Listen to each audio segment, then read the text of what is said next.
Bien, el, primero, antes que nada, ¿alguno de los inscriptos quedó sin acceso al aula o por ahora ya pueden ingresar todos?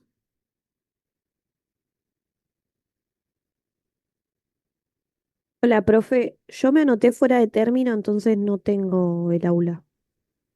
Bien, les pido a los que se anotaron fuera de término, ¿y tienen algún compañero que sí tenga acceso al aula? Sí, por eso de ahí me pasaron el Zoom de hoy. Eso sí. Ah, bien, perfecto. Sí, el Zoom puede Pero estar. después supongo, va, no sé cómo se maneja, pero tiene un listado nuevo y ahí ya voy a estar Sí, agregada. pero suele tardar en llegar. Así que te preguntaba si tenías algún compañero, porque quizá por medio de ellos, para hacerlo más rápido, si me pueden pasar a mí, al correo mío de la plataforma, y los agrego. Necesito que me pasen el número de documento con el que está inscrito, el mail y el nombre completo. Ok, gracias, profe. Ahí le digo. Bien. Si alguno no tiene ningún compañero justo, me lo paso por acá, pero en caso de que lo puedan pasar por un correo, mejor. Sí, así los cargo después todos juntos. Bien. Bueno, el otro día empezaron con Germán, con la parte teórica.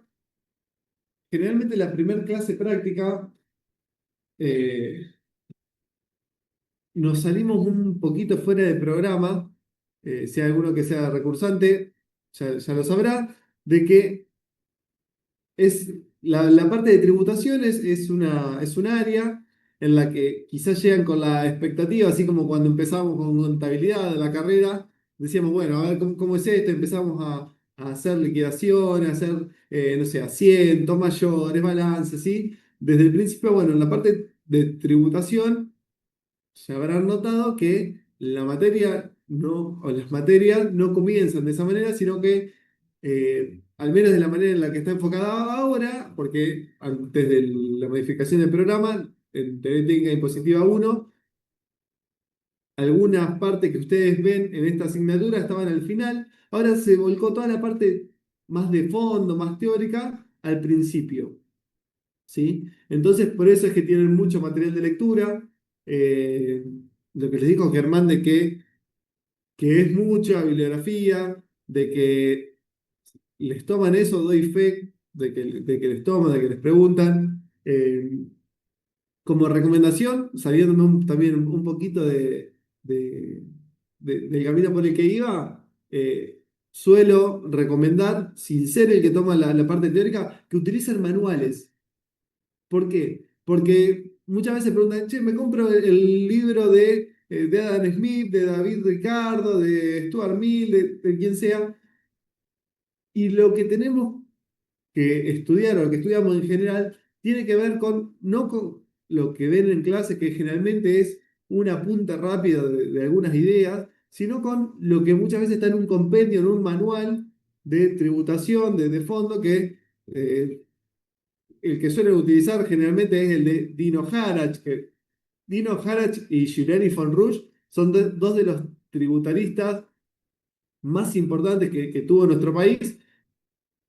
Y si van a libros más nuevos, con modificaciones que han tenido las normas y lo que sea, pero las cuestiones de fondo que se trata cuando uno dice, bueno, voy a analizar a ver qué, qué- cuál es la evolución del pensamiento financiero, o si voy a alguna cuestión más moderna, ¿qué es un impuesto? ¿Qué es una tasa? ¿Qué es una contribución especial? Lo que sea, ¿sí? Las cuestiones de fondo es- las trataron ellos y las trataron muy bien, tanto que si se fijan en los libros nuevos, hay mucha referencia a lo que se citaba, a lo que citaban esos autores. Por eso tenemos como una suerte de pedestal, no sé si se seguirá usando en la parte de la carrera, pero yo cuando en algún momento estaba estudiando la parte contable utilizábamos mucho los libros en contabilidad de Fowler Newton.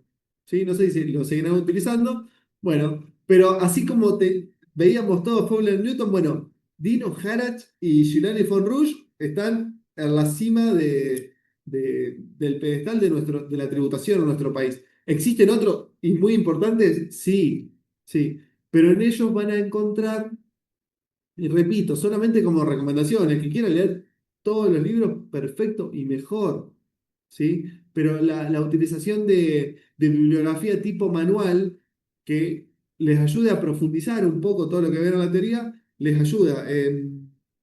Yo acá a mano tengo, por ejemplo, el Manual de Derecho Tributario no sé si lo ven en la cámara, de Catalina García Vizcaíno, que falleció hace muy poco, el año pasado, si no recuerdo mal.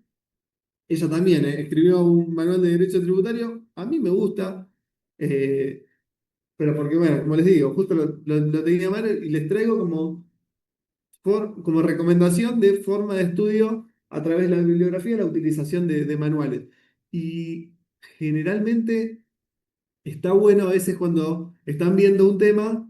eh, un tema, como les digo, que quizás digan, bueno, estoy estudiando la evolución del pensamiento financiero. Y generalmente en este tema, si lo ven con Germán, Germán le va a decir, bueno, este tema que incluye un pensamiento de un montón de autores que escribieron un montón de libros, a mí me gusta de Girán y Fonrouge, ¿sí? Traten de seguir eso, porque a veces, eh, como les digo, va a ser amplio, pero no tanto como leer todos los libros si siguen uno o varios manuales de acuerdo a los temas como lo vayan tratando los profesores. Y la idea es que a veces incluso, también por gusto personal, uno puede decir, che, pero no me queda tan claro cómo lo escribe, cómo explica este tema. Von Rush, yo lo quiero ver de Harach. Y bueno, lo ven de Harach, o lo ven de, como les digo, de García Vizcaíno, de Martín, del que sea. Pero la idea es que trabajen siempre con bibliografía. Sí, Yamila. Buenas tardes. No, quería Bueno, hacer un comentario, ¿no? Con esto que estás hablando. sí, Justamente hoy pasé por la biblioteca, yo soy de San Miguel, bien. y no había ninguno de estos autores que vos comentás ahora y que habíamos visto por ahí en la teoría que estuvimos repasando. Sí, creo que está este que acabas de mostrar. No sé si eso también nos sirve para la teoría. Sí, en lo que a mí respecta, me parece que sí, como opinión. Sí, Sí. eh, a mí me gusta leer de libros físicos. Nada. ¿Perdón, cómo? Que de Harach, nada. Y el otro tampoco, me Me parece. llama la atención que no esté Harach, porque es generalmente del autor que más libros hay. A veces no están las ediciones más nuevas. Y mira, yo busqué, no sé, todo, la parte ¿Puedo decir de algo que no tiene nada que ver todo. con material? ¿Lo fuiste a buscar o te lo buscaron? No, no, yo estaba Ah, está buscando, porque bien. Porque es yo a chiquita veces la biblioteca. personalmente incluso desconfío y yo me voy a buscar a los estantes a ver si lo Yo encuentro también. yo. Pero por una cuestión de desconfianza personal que no la quiero transmitir, pero a veces, no sé, quizá en los sistemas tienen cargado a un autor. Me ha pasado Claro, buscando también bibliografía para investigación y demás.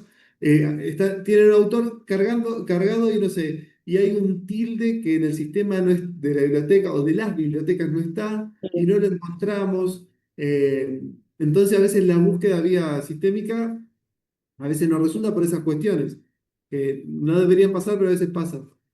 Eh, yo por las dudas, de hecho tengo libros de la biblioteca acá que tengo que ir a devolver. De San Miguel me dijiste que sos. sí, San Miguel. Bueno, voy a aprovechar que voy a ir presencialmente y les voy a preguntar si tienen libros disponibles y, o sea, cantidad y demás. Y eh, estoy tomando nota también manual. Eh, si esos libros están disponibles en San Miguel para prestarlos. Bueno, en Luján yo estoy seguro que sí hay, porque, como les digo, yo suelo concurrir porque muchas veces los libros los encuentran en internet y están en PDF.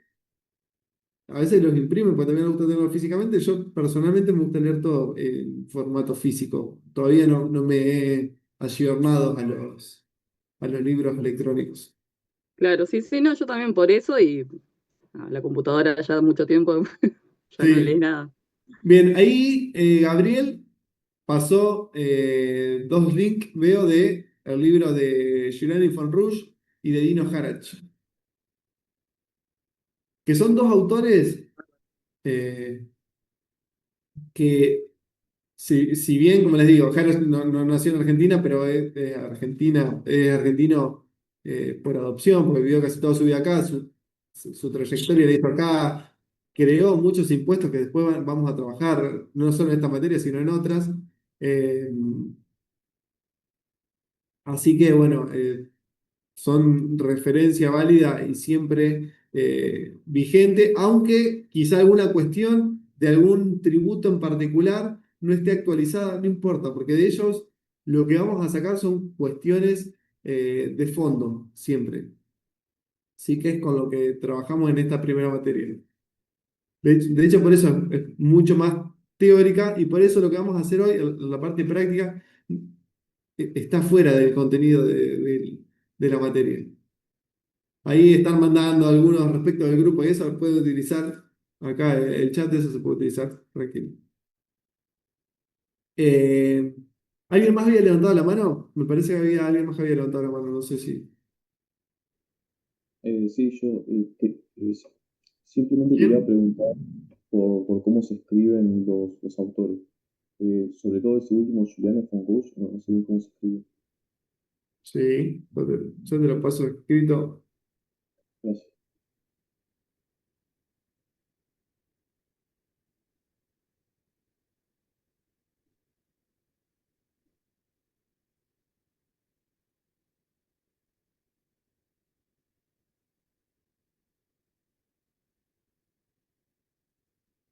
¿Podrías pasar el nombre del manual que mostró recién? Sí, el que pasé recién se llama Manual de Derecho Tributario y es de la doctora Catalina García Vizcaíno. No sé si alguno lo ve ahí. De hecho, este es de la biblioteca de Luján.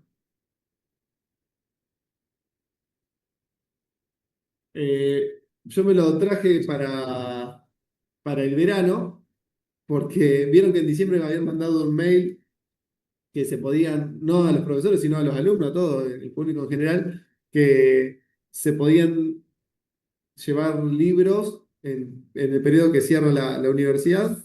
Así que, como no lo había visto anteriormente en la universidad, quería revisarlo, pues no lo tenía físicamente. Así que lo quería revisar a ver si podía llegar a ser útil a la cursada. Y me parece que sí. Obviamente, cada autor tiene su forma. Muchas veces los manuales es esto de un poco de un compendio de todo y cada uno tendrá sus preferencias, sus opiniones o sus sesgos, lo que sea, pero los temas a tratar están en general. Así que lo puede considerar.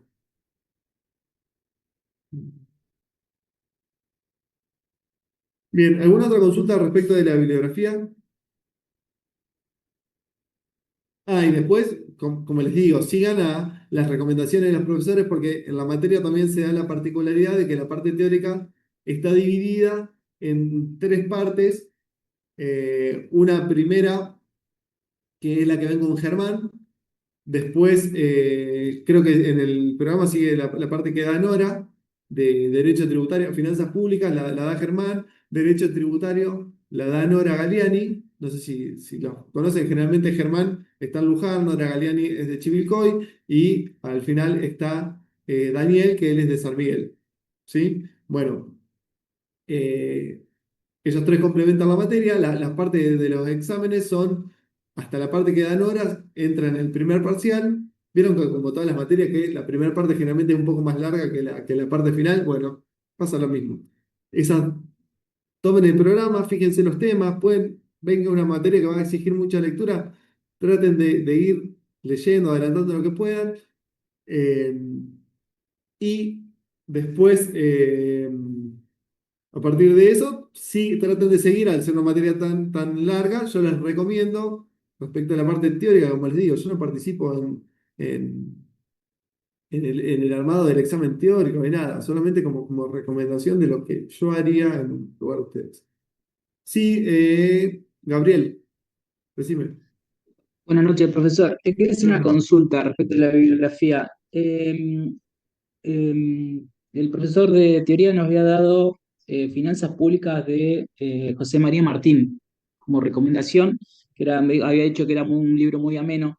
Yo encontré en Mercado Libre uno que se llama Ciencia de las Finanzas Públicas de José María Martín. No sé si es el Sí, mismo, sí, es y otro. Germán suele ver la parte de Martín de vinculada en particular a, no me acuerdo si a gasto público, no sé si era gasto público o a recursos, a una parte en particular de la materia lo suele De gasto recomendar. público. De gasto público se los recomendó bien. Sí, A eso es lo que sí. digo, a lo que voy. Que son parte de la materia que uno dice, eh, y la recomendación es para eso. Si ustedes estudian de la bibliografía, ya sea de Martín o Harris o quien sea, va a estar bien, porque los temas en general van a rondar sobre la cuestión que están estudiando. Puede cambiar la forma en que expliquen, así como nos pasa en la carrera. Vieron que a veces uno dice, a mí me gusta cómo da la materia tal profesor y a otro le puede gustar a otro. Bueno, esto es lo mismo. A uno le puede gustar cómo escribe Fonrulli, a otro Martín, como a uno le gusta Borges, a otro le gusta García Márquez, o Pablo Neruda, o le gustará Becker, qué sé yo. Pero la bibliografía, una u otra no se puede omitir. Sí, se los digo de buena fe y con conocimiento de causa. Las preguntas de los exámenes eh, suelen ir, y a veces, como le digo, si el que lee todo el libro de Adam Smith va a saber de sobra lo que lo que se pregunta en un examen, pero si se quedan con lo que vieron en la clase, les va a faltar, porque les van a preguntar sobre lo que está un poquito más allá. ¿Sí? Que si las clases a veces son extensas, bueno, obviamente a la hora de leer se va a hacer extenso, pero es la realidad. Perfecto, profe, gracias. ¿Verdad? No, en realidad, Erika, en realidad un manual es un compendio o un resumen. Muchas veces hay un director de un manual en la que se incluyen distintos temas, ¿sí? Pero en el manual no van a decir bueno, yo voy a dar este tema según Julian y Fonrouge. El de Giuliani Fonrouge es un manual, por ejemplo. El de García Vizcaíno es un manual, pero ¿por qué? Porque ahí te explica, bueno, ¿qué dijo Adam Smith de esto? ¿Qué dijo David Ricardo de esto mismo? ¿Qué dijo? Y fue hablando él de distintos autores, de distintas evoluciones, de distintos principios, ¿sí? No es que vas a encontrar uno que tenga cómo sigue el transcurso toda la materia. Vas a encontrar quizá uno que tenga todos los temas de la materia. Lo que a veces les van a recomendar los profesores de teoría es decir, bueno, este tema en particular que está en todos los manuales, me parece que Fonrush lo explica mejor, o como dijeron ahí, que Martín lo explica mejor, o que García Vizcaíno lo explica mejor, ¿sí? Y también es una opinión, como les digo. Rocío, Hola, profe. hola. Pregunta, Fonrush, ¿es Alberto María, como dijo usted, o Giuliani? Porque es como que estaba buscando los libros y no sé, Sí, son dos Julián personas, Fonrush. es una No, persona. Julián Fonrush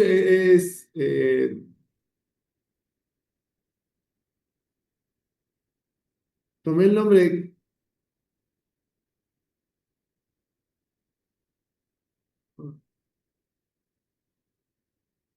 Carlos María Giuliani Fonrush.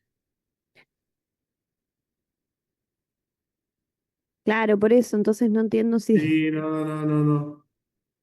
To- Copié el nombre, escribí en internet el apellido que escribí yo, Fonrush, para no cometer errores de ortografía, para pasárselos bien Sí. y cometí un error más grave. Así que les pido disculpas.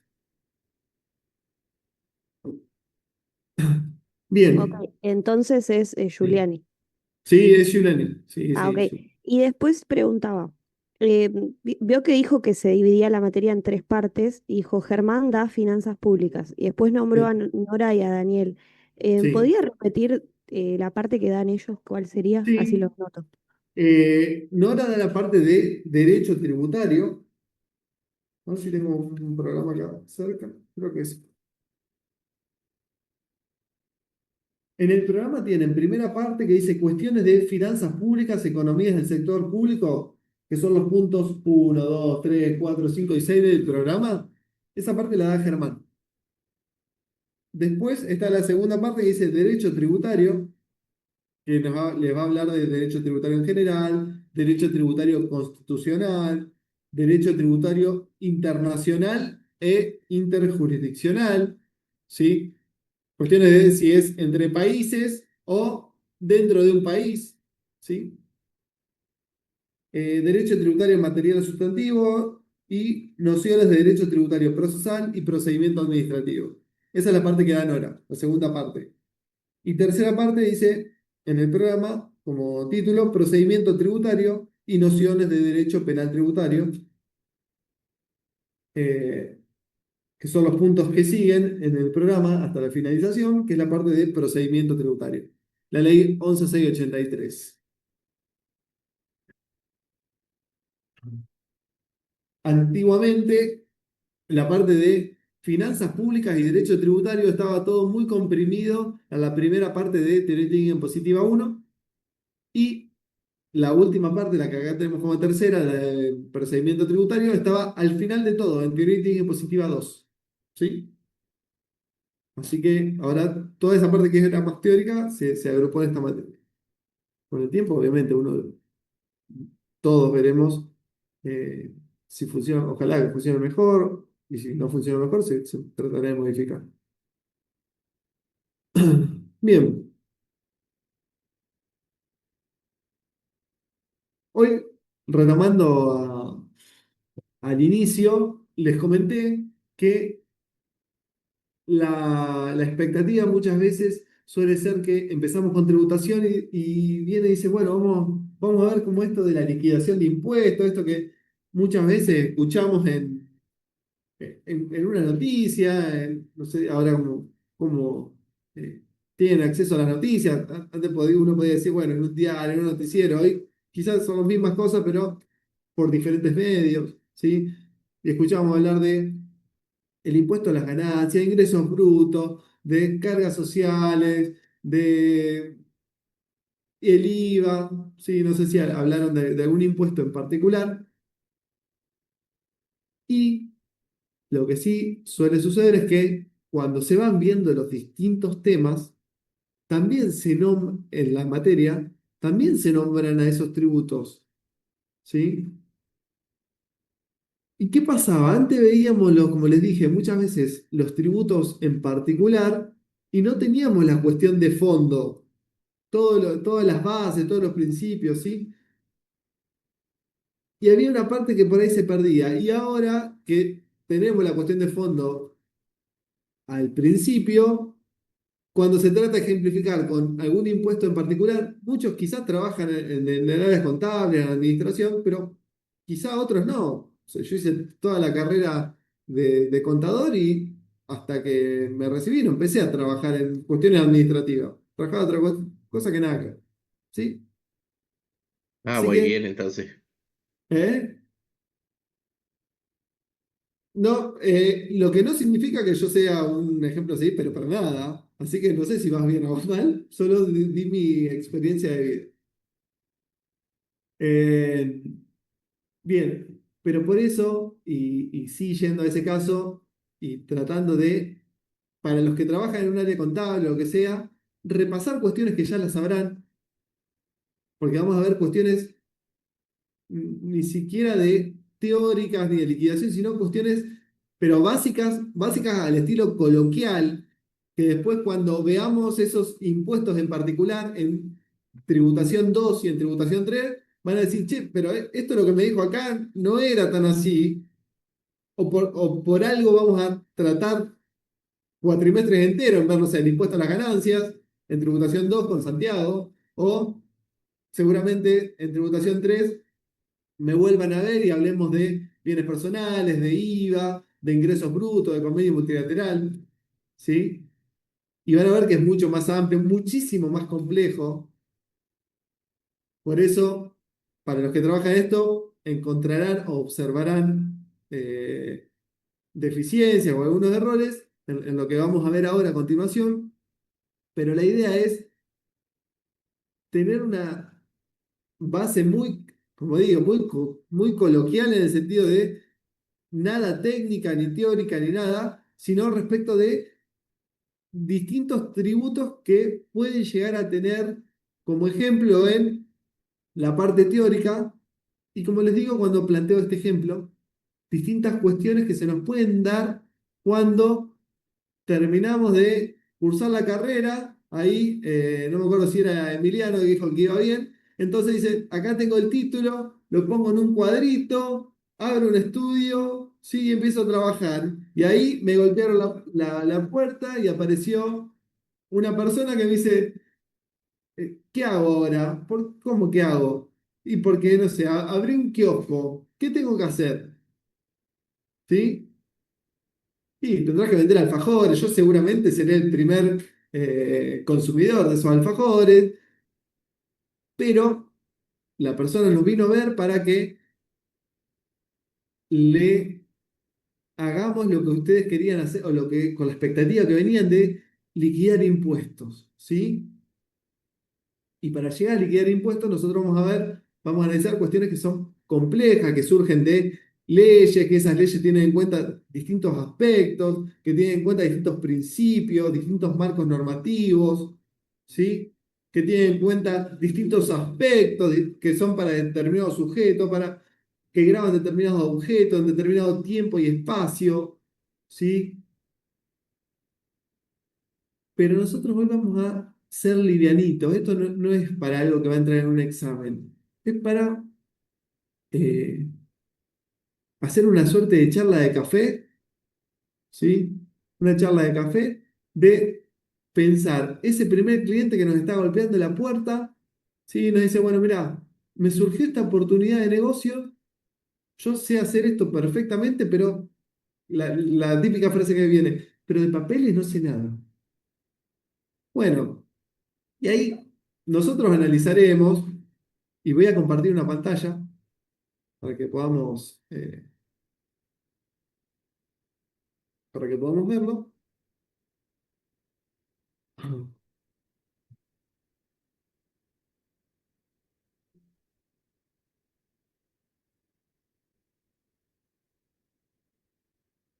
Bien, entonces, esta persona que viene acá nos dice, bueno, soy jardinero, ¿sí? Y, y cortaba el pasto, le golpeaba la puerta, me atendía a las personas, le decía, ¿querés que te corte el pasto? Sí, me pagaban, no pasaba nada. Pero quiero regularizar esa situación, me surgió esta oportunidad que tengo que ir a cortar el pasto a un barrio cerrado, pero me piden que facture.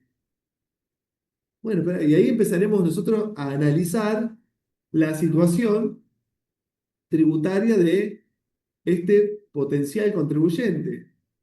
Y ahí surgirá lo que muchas veces, o muchas o pocas veces, quizás han escuchado respecto de el monotributo, que es un régimen simplificado, opcional, que reemplaza al régimen general. Es un régimen que, si cumplo con las características de ese régimen, repito que esto no es para el parcial, para nada, es una situación muy superficial de todo. Si cumplo con los requisitos para entrar en ese régimen, ya sea facturación anual, no puedo superar determinados ingresos, no puedo superar determinada superficie, no puedo superar determinado consumo de energía eléctrica, ¿sí? No puedo superar determinado monto de alquiler, no puedo superar determinado precio unitario si vendo algo. Sí, puede ser que les digan, che, yo no me paso del monto del monotributo, pero voy a vender celulares. Y no puedes ser monotributista. Aunque vendas uno por año y no te pases del total de facturación, te pasás del precio unitario. Entonces, a esto voy, que con algo que es muy simple, o que aparenta ser tan simple, ojo, hay que tener en cuenta un montón de cosas. Y no solo esto. Dije algunas solamente para tener un parámetro. ¿Sí? Entonces, el monotributo es un régimen opcional, optativo para pequeños contribuyentes. Pero la regla general, el régimen general en nuestro país, va a indicar todo en la pantalla del Excel. Sí, Bien, sí. Sí, profe. Sí, profe. bien. Va a indicar que esta persona nos va a dar información y dice, bueno, yo lo que quiero hacer, voy a prestar servicio, voy a cortar el pasto y voy a facturar 10 millones de pesos por mes. Entonces, y vamos a pensar que no está dentro de los parámetros del momento en que quiero hacer esto para ser monotributista. Entonces, este sujeto se va a tener que escribir en lo que conocemos como el régimen general. ¿Qué significa? Y que quizás es lo que a veces quiere saber el contribuyente, que es ni siquiera en qué me tengo que escribir, cuánto tengo que pagar. Es que en términos de tributos nacionales, al estar en el régimen general, como acá nos dice, se va a tener que escribir como autónomo, se va a tener que escribir en el impuesto al valor agregado y se va a tener que escribir en el impuesto a las ganancias. ¿Sí? ¿Qué es autónomo? Y de ganancia muchas veces lo escuchamos más. Autónomo, yo creo que no se escucha tanto. Es una persona que trabaja por su cuenta. Los aportes Bien, jubilatorios. bien. Son los aportes jubilatorios de la persona que trabaja en forma independiente. Bien, mensualmente esa persona va a tener que aportar, y acá en el ejemplo yo pongo 200.000 pesos. Le ponemos el número que queremos, ¿sí? Lo cambiamos si quieren para cambiar. Ponemos 100.000 pesos por mes que va a tener que pagar. Y decís, pero antes de empezar a trabajar ya tengo que pagar esto. Sí, son si se quiere, tus aportes y contribuciones como trabajador independiente al sistema jubilatorio. Eso lo vas a tener que pagar todos los meses. Por otro lado, todos los meses, acá vamos a ver, por un lado, cuál sería el tributo o régimen, y por otro lado, la modalidad de ingreso o la declaración jurada en caso de corresponda. No, autónomo no va a tener que hacer una declaración jurada todos los meses, sino que va a pagar el importe que se establezca para su categoría. En cuanto al IVA, sí, le vamos a decir, bueno, mira, vos todos los meses me dijiste que vas a facturar 10 millones de pesos, ¿no? Sí, bueno, esto funciona así. Vos todos los meses vas a facturar a tu cliente 10 millones de pesos, pero el Estado, a través de una norma, de una ley, ¿sí? Todo algo que después van a profundizar en el derecho tributario, de una ley emanada por el Congreso, estableció un impuesto que se llama impuesto al valor agregado, no se lo explicaremos así seguramente, pero que establece un impuesto que, esta es la parte que después vamos a decir que está mal, que al valor que vos vas a facturar le vas a tener que agregar un determinado porcentaje. ¿Sí? Eso no es lo que graba el impuesto al valor agregado. El valor agregado graba, entre otras cosas, eh, las ventas, la transferencia de dominio, título oneroso o las prestaciones de servicio. Es mucho más amplio, pero vamos a simplificar. Al valor que vos vendas, vos me dijiste que 10 millones son tuyos, sí. El Estado te va a decir, bueno, al valor que vos vendas, agregale el 21%. Hasta lo del porcentaje, después van a ver que está mal, porque de acuerdo a la actividad puede ser que sea distinto. No importa, vamos a algo básico e imaginario. Entonces, vos le vas a hacer trabajo a un club de campo que lo quería contratar por 10 millones de pesos por mes, entonces le vas a facturar, porque sos responsable inscripto, 10 millones de pesos más IVA. Le vas a hacer una factura que diga 10 millones de pesos más IVA. Los 10 millones son tuyos, los 2 millones 100 ¿de quién son? Del Estado. Bien, son del Estado. Y acá, es más, yo acá lo pongo. El cliente del club de campo que lo contrató para que le corte el pasto, ¿cuánto le va a pagar al cliente de ustedes? 12.100. Le va a pagar 12.100. Entonces el jardinero va a ir con los 12.100.000 pesos en el bolsillo. ¿Sí? Esta es la parte que también le tratamos de ponernos, de explicarle al potencial cliente. Le decimos, pero fíjate que lo tuyo me dijiste que eran 10, los 2.100.000 no son tuyos, acordate. Porque después, a la práctica, suele pasar que se olvidan de que hay una parte que ya no era de él, que era del Estado. Pero bueno, este cliente, como corta el pasto, no tiene ningún tipo de gasto. Cuando termina el mes, le va a traer a ustedes sus facturas que hizo, las facturas de compras, que no es ninguna, porque cortó el pasto, no tuvo ningún tipo de gasto, le iba a computar como crédito fiscal. Entonces, termina el mes y dice, bueno, yo tengo mis 10 millones, toma, vos me haces la declaración jurada, le pago al Estado 2.100.000 pesos, declaración jurada de IVA, IVA de débito fiscal, 2.100.000 de las ventas, nada de compra, le pago al Estado 2.100.000. ¿Sí? ¿Todos de acuerdo? Sí.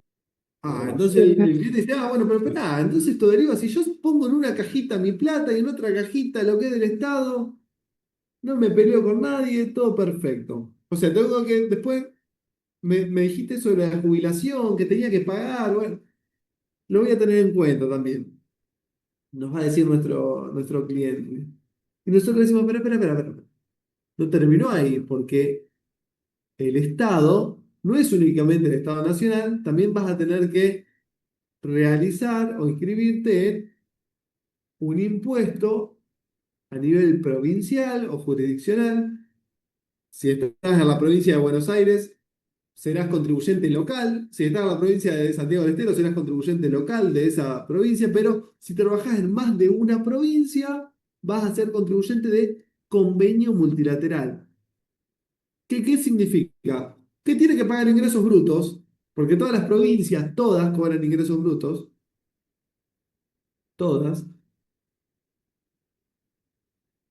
pero con la diferencia de que el contribuyente puede trabajar en una sola jurisdicción y se lo conoce como contribuyente local o trabajar en varias o en todas las provincias y será contribuyente de ingresos brutos, que tiene una forma de liquidación distinta, pero que la vamos a ver en tributación 3, pero que no deja de ser otra cosa, no deja de ser otra cosa que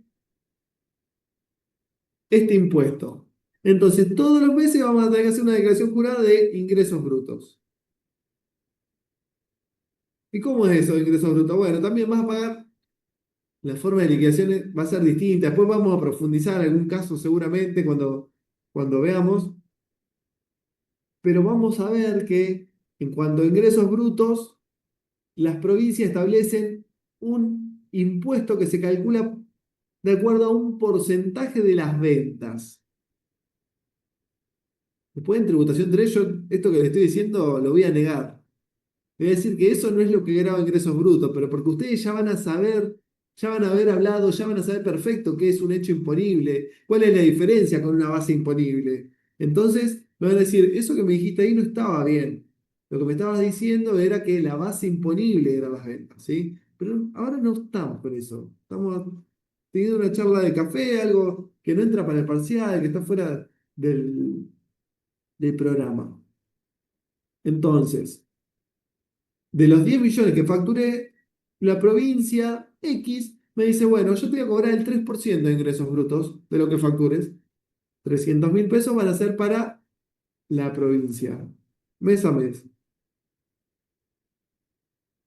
En este caso pongo mensual, anual, por una cuestión de que es un impuesto de tipo anual, pero que se va determinando mes a mes.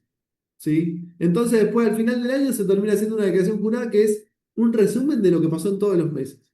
Por eso tanto en nivel provincial como municipal nos encontramos con mensual anual. Y a nivel municipal, ¿qué tengo que hacer todos los meses? Y bueno, todos los meses, si tenés un local, pues esto lo podrán profundizar. El municipio te va a cobrar una tasa por prestarte un servicio de control de seguridad e higiene en ese local, que cumplas con todas las normas respecto a la salubridad de higiene en la jurisdicción, en la ciudad.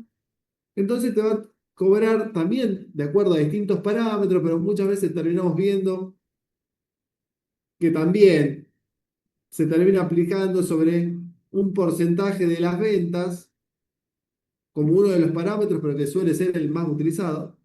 Así que, no sé, en la municipalidad donde vos tenés en caso de tener local, puede ser que esta persona no tenga local, pero bueno, como necesitaba tener un local para atender a los clientes y demás, va a tener un local y va a pagar un 0,8%.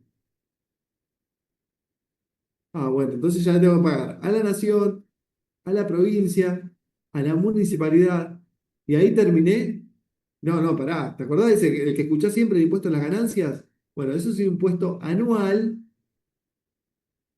que se va a establecer en función de la ganancia neta que va a tener, que tiene un contribuyente, que tiene en cuenta no la ganancia bruta o los ingresos brutos que tiene un contribuyente, sino la ganancia neta, impuesto a las ganancias anual, y nos va a decir, bueno, vendiste 10 millones de pesos, esto es un mes, pero lo deberíamos anualizar. Para ver el caso concreto, vamos a ver cuánto sería de impuesto a las ganancias por esos 10 millones de pesos. Esto no está bien tampoco, pero bueno, es para analizar un poquito la situación. En cuanto al impuesto a las ganancias, decimos, bueno, facturé 10 millones de pesos, tengo que tener en cuenta los gastos de la actividad, costos no tuve, compras no tuve, pero tengo gastos relacionados con la actividad. Mira, le pagué ingresos brutos a la provincia, seguridad e higiene al municipio, pagué mi jubilación por 100.000 pesos. En total pagué de gastos 480.000 pesos. Algo que van a profundizar en tributación 2, el tema del mínimo no imponible, que muchas veces escuchamos, ¿cuánto es el mínimo no imponible, el nuevo mínimo no imponible para trabajadores en relación de dependencia? Y esa noticia que escuchamos también va a estar mal. Ustedes también la van a poder criticar, o, bueno, criticar no de mala manera, sino de entender que no es correcto el término utilizado, sino que tiene que ver con el mínimo no imponible, las cargas de familia que tiene ese contribuyente, pero vamos a imaginar que eso que después van a analizar y que después van a ver es 1.200.000 pesos, entonces teníamos que facturé 10 millones, que tuve de gastos 4.800.000, y que eso a lo que llamo mínimo no imponible, que voy a llamar en el futuro mínimo no imponible, es 1.200.000 pesos. Entonces la ganancia neta del contribuyente va a ser 8.320.000 pesos. La alícuota de ganancias, o sea, el porcentaje que se paga de impuesto a las ganancias, 35%. Lo modificamos, quieren ponerle 30. Para cambiarlo le ponemos 30. Me da un impuesto determinado de 2.496.000 pesos. Y ahora viene la única parte que quería saber el cliente de ustedes.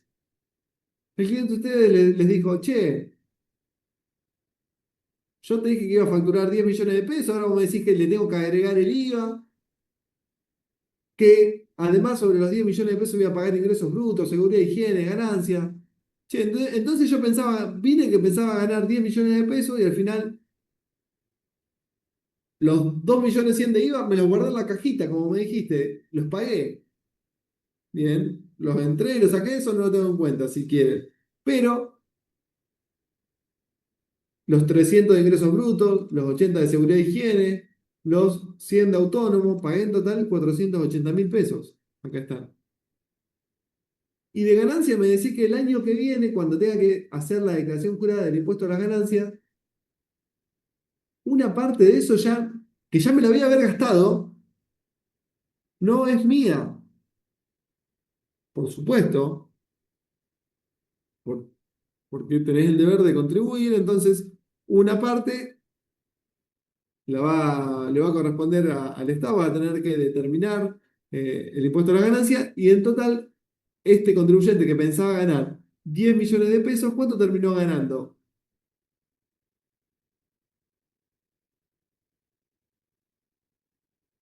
7.024.000 pesos. Sí, aproximadamente el 70%, con todos datos fácticos, porque inventamos todo el porcentaje de ingresos brutos, el porcentaje de seguridad de higiene, le pusimos cualquier número a autónomos, ¿sí? A lo que voy es que son cuestiones que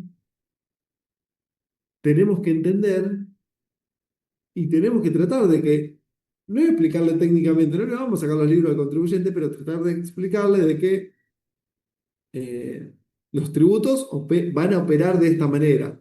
De que ustedes cuando están hablando o cuando hablen de efectos económicos de los tributos, están hablando también de estas cosas. Que cuando están hablando del principio de tributación, están hablando de, bueno, pero pará, cuando hay una ley que determina un impuesto al valor agregado, o un impuesto a las ganancias, o un impuesto sobre los ingresos brutos, ¿qué principios tiene en cuenta? La ley que establece ese impuesto, ¿cómo es? ¿Cómo puede ser? ¿Quién la puede establecer? ¿Sí? Todas esas cuestiones son las que van viendo a lo largo de la materia. Mismo ejemplo, pero ahora le agregamos la diferencia de que va a vender, a diferencia del otro que prestaba servicio por 10 millones de pesos, va a facturar 10 millones de pesos, pero ahora va a ser un kiosco que va a vender alfajores. Evidentemente, yo hasta ahora ya tengo hambre y únicamente se me ocurren ejemplos con alfajores. Así que este contribuyente va a vender alfajores. Va a vender alfajores por 10 millones de pesos por mes, que va a comprar a 4 millones de pesos. ¿Sí? Y se vea, consigo un proveedor que me vende alfajores a 4 millones, yo los vendo a 10, negocio redondo, gano 6 millones. ¿Sí? Este sería el pensaba ganar. Ahora nosotros vamos a traducir esto. Autónomo vamos a poner el mismo valor que el anterior. Bueno, pero esta persona va a facturar lo mismo, 10 millones de pesos más IVA, va a comprar los alfajores a 4 millones de pesos más IVA y va a hacer una declaración jurada del impuesto al valor agregado en la que va a tener que pagar por el impuesto que surja de justamente el valor añadido a su proceso de producción, en este caso a su venta, que va a ser 1.260.000 pesos. Va a ser la diferencia entre sus débitos fiscales y sus créditos fiscales. ¿Sí? Va a pagar 1.260.000 pesos de IVA. Por otro lado, teníamos lo mismo que hoy, está inscrito los mismos impuestos, ingresos brutos. Ingresos brutos no le importa si el contribuyente pensaba ganar 10 o pensaba ganar 6. Se fija en cuánto factura, porque su base imponible son las ventas, no lo que pensaba ganar. Sería el importe bruto que vendió, los 10 millones de pesos. Entonces, misma alícuota, venta de alfajores, 300.000 pesos. Por eso es tan controvertido el ingresos brutos. Porque uno dice, bueno, pero esperá, ¿y es lo mismo? Entonces, si paga lo mismo el que factura 10 millones de pesos vendiendo alfajores que cortando el pasto y uno tiene una rentabilidad bruta del 100% y de otro del 60%, sí. ¿Y qué pasa si uno, el costo de las mercaderías es 9.500.000 pesos? Vamos a ponerlo acá. 9.500.000 pesos. ¿Cuánto gana? Gana 500.000 pesos. Y dice, bueno, me sirve 500.000 pesos. Hago un movimiento, un pase de mano. Pero ingresos brutos lo mismo. Lo calculo sobre las ventas netas. Entonces, de los 500.000 que pensaba ganar, 300 ya los voy a dar a la provincia de ingresos brutos. ¿Sí? ¿Se entiende? Una de las causas por las que ingresos brutos están cuestionados, no le importa cuánto van a ser las compras. No va a dejar el valor que tenía, sino cambiamos de aquí. Solamente para pensarlo. Mismo esquema de razonamiento para seguridad e higiene. No le importa, me va a cobrar el 0,8 de lo que vendí. Entonces, bueno, verá, pago ingresos brutos, pago ganancias, pago seguridad e higiene, pago autónomo. ¿Y de ganancia cuánto voy a tener que pagar? Bueno, en este caso vas a tener en cuenta tu ganancia neta, vas a tener primero una utilidad bruta, que es la diferencia entre los 10 millones y los 4. Esos 6 que vos pensabas ganar, podés restarle los gastos de tu actividad, lo que pagaste de ingresos brutos, de seguridad y higiene, de autónomo, y podés considerar el mínimo no imponible y cargas de familia. Vas a llegar a una ganancia neta, le aplicás la alícuota y vas a pagar de impuesto a las ganancias determinado. Al otro le habíamos puesto 30 la alícuota, ¿no? Vamos a poner la misma para no modificar tanto. Entonces, este sujeto que pensaba ganar 6 millones de pesos, termina ganando 4.224.000 pesos. También nos va a dar un porcentaje parecido al 70% de lo que tenía que ganar. Esto no tiene que dar lo mismo. Puede modificarse con el tema de ventas y servicios. En este caso dio lo mismo porque quizá los valores que tenemos como gastos no son muy representativos, no son muy grandes. Bien, y vamos al último ejemplo. Profe, disculpa. Sí, ¿Qué dijiste recién que dio lo mismo y que era casualidad? que en el caso dijimos, bueno, en el primero pensaba ganar 10 y terminó ganando 7.024.000 pesos y daba aproximadamente el 70% y yo les dije, bueno, y acá también me dio el 70%. Parecido al anterior, pero no es que tiene que dar el 70% de ninguna manera. Sí que de lo que pensaba ganar, va a ganar menos. A eso únicamente voy. ¿Sí? ¿Por qué? Porque el primero vino pensando ganar 10 millones de pesos y el segundo pensaba ganar 6. Joya, profe, gracias. Bueno, además todos los valores son inventados, las alícuotas, todo. Bien, y vamos a un caso más de la práctica real, de la práctica, pero no práctica de ejercicio de laboratorio como hacemos en la universidad, sino de la práctica diaria, de la que vive el contribuyente o el comerciante que está vendiendo alfajores y dice, bueno, yo soy el mismo que me explicaste todo eso y que pensaba vender alfajores por 10 millones y comprarlos a 4 y pagar autónomos por 100.000 pesos, que es la jubilación. ¿Qué pasa en la realidad? Y que incluso esta parte muchas veces la vemos, la podemos llegar a profundizar incluso en las materias propias de los tributos, muy poco en cuanto a la complejidad, dificultad, distorsiones que pueden generar. Es que en el medio, al contribuyente que factura 10 millones y él le agrega el IVA y hace una factura por 12 millones 100 que dijimos, después viene el cliente y te paga eso y vos guardás los 2 millones 100 en una cajita que después se lo tenés que pagar al Estado, en el primer caso. Vamos a tratar de ponerle eh, contenido práctico real. ¿Quién le pagaba los 12 millones 100? Al cliente que le vendió los alfajores, ¿o no? Claro, el consumidor, por decirlo. Exacto. El consumidor entonces le dice, bueno, te voy a hacer la orden de pago de los 12 millones 100. Ah, sí, bueno, y toma, acá te doy. Y el cliente se va y dice, che, se va corriendo al estudio, porque dice, me tenía que pagar 12 millones 100 y me pagó 11 millones 600 mil pesos. Está debiendo plata.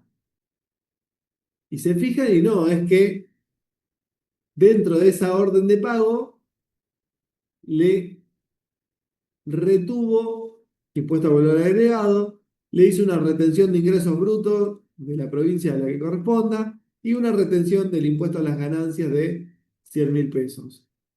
¿Sí? Y le pagó 11.600.000. Pero ¿y esa plata se la queda? No, no se la queda a él, se la va a pagar. La parte del IVA va a ser como un anticipo tuyo, que después lo vamos a tener en cuenta, ahora lo vamos a ver en este esquema pobre de declaración jurada que tenemos. Vamos a ver cómo juegan esos anticipos, pero lo va a tener que ingresar al fisco como anticipo tuyo, ¿sí? Vos lo vas a poder utilizar. ¿De qué? Bueno, ahora vemos de qué manera.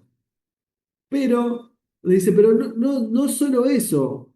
¿Te acordás que cuando compraba los alfajores, a mí me hacían la factura de 4 millones más IVA? Y yo iba y le pagaba 4.840.000 pesos a mi proveedor. Bueno, fíjate, mira, ahora me dice que me está cobrando lo mismo, pero le tengo que pagar 5 millones. ¿Por qué? Y porque a la factura, cuando va a pagar, tiene que pagar percepciones a la hora de comprar en este caso les puse IVA e ingresos brutos, que también son como una parte de adelanto del impuesto que ese proveedor de ustedes le va a tener que ingresar al fisco. A ver, ni el cliente de ustedes ni el proveedor quiere hacer ese trabajo. También los está obligando al fisco, como los puede obligar a ustedes a actuar como agentes de retención cuando paguen o a actuar como agentes de percepción cuando vendan por las compras que está teniendo otro.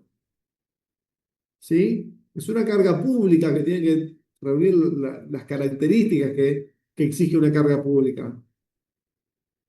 ¿Sí? Tiene que surgir de una ley, tiene que ser igual para todos los contribuyentes que estén en la misma situación. No es que le puede decir, bueno, al vendedor de alfajores, a este que sea agente de percepción, sí, a este no. No, si son iguales, los dos deberían ser, pues si no, todos van a ir a comprarle al que no es agente de percepción. Pero bueno, fuera de eso que son donde se pueden analizar o ver estas cuestiones que después se profundizarán. En definitiva, este contribuyente, si lo queremos pensar financieramente, financieramente cobró, acá dice transferencia bancaria, 11.600.000 pesos y le pagó al proveedor 5 millones. ¿Sí? Dice, bueno, ya entendí todo esto. Llega a la casa y dice, te llamo otra vez porque viste que la orden de pago, lo que me explicaste, que me iban a pagar 11.600.000 pesos. Se me acreditó en la cuenta 11.426.000 pesos. ¿Por qué? Y porque el banco me dice retención IIBB. ¿Qué es eso? Bueno, el banco también quizás esté obligado a actuar como agente de retención, a cobrarte anticipadamente ingresos brutos, o el impuesto que sea. Entonces, ya también vas a tener una parte de ingresos brutos que le pagaste al Estado, provincial en este caso, vía banco. Y si me va a pagar de uno, ¿puedo tomar el otro? No, no, no. Cada cosa a su cajita, si se le quiere. ¿Y cómo cerramos esto de las declaraciones juradas que tiene que hacer el contribuyente? Bueno, en el primer caso, en la de IVA, dijimos que va a tener un saldo técnico de IVA que surge de la diferencia entre los débitos fiscales, por lo que él vendió, y los créditos fiscales que surgen de sus compras. El IVA va a terminar alcanzando a el valor agregado. Si se fijan, 1.260.000 es el 21% de el valor agregado de los 6 millones que pensaba ganar. Si hacen 6 millones, 10 millones menos 4, que le da 6, 6 millones por 0.21, seguramente nos va a dar 1.260.000. Bien, no importa eso ahora. 1.260.000. Pero, como cuando le pagaron, le hicieron una retención de IVA de 250.000 pesos, lo tengo en cuenta. Como cuando fue a comprar los alfajores, le hicieron una percepción de IVA de 120.000 pesos, la tengo en cuenta.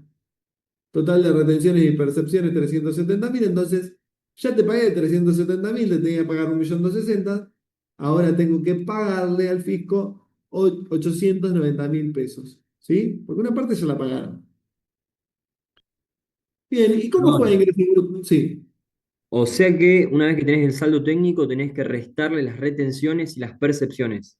sí, Perfecto. porque son partecitas de impuesto que vos ya las pagaste por anticipado, ¿sí? Son anticipos de impuestos. Excelente. Y ingresos brutos, o ingreso bruto siempre me cobra un porcentaje de las ventas, no le importa si gano 10 millones o si gano 6 o si gano 1 millón o si gano 500.000 o si gano 100.000, un porcentaje de las ventas ya es criticable por eso. Esto es realidad pura lo que viene. 300.000 pesos de impuesto determinado, bien. ¿Cuánto ya tuve de retención de ingresos brutos cuando a mí me hicieron la orden de pago? 150.000. Acá está. Después, cuando fui a comprar, ¿cuánto me percibieron de ingresos brutos? 40.000. Ah, bueno, al final, lo bueno es que como ya fui pagando, se me va a achicar lo que tengo que pagar. Y cuando me hicieron el depósito bancario, me hicieron una retención de ingresos brutos de ¿cuánto? 174.000. 174.000. ¿Cuánto tengo que pagar ahora? Tenés saldo a favor. Bien, tengo saldo a favor. Esto de los saldos a favor se puede dar en IVA, en ganancias, pero en ingresos brutos